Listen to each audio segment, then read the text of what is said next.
Definitely আমার কাছে এখনো মনে হয় যে আমাদের সাকিব খানই আমাদের ফিল্ম ইন্ডাস্ট্রির হালটা ধরে রেখেছে।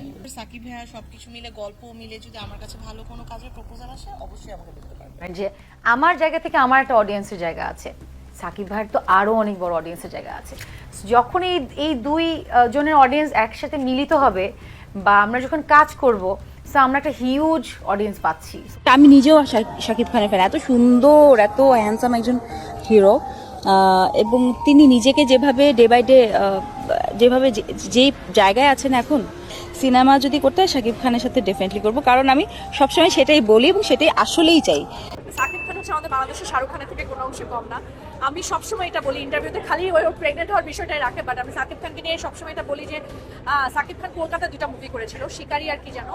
সো আমি যখন ইউনিভার্সিটিতে পড়তাম, আমরা ফ্রেন্ডরা মিলে হলে গিয়ে মুভিটা দেখে, অ্যান্ড উই ওয়ার সো মানে ইট was so amazing. Shakib Khan এত ভালো, গুড লুকিং, ভালো অ্যাক্টিং করে।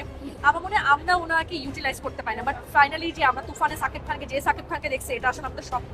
আমরা তো স্ক্রিনে দেখি, ওই সময় সাকিব ভাইকে দেখেছি, এখনো দেখছি। সাকিব ভাই আমার কাছে মনে হয় যে সাকিব ভাই he is compatible to any international artist, any international hero.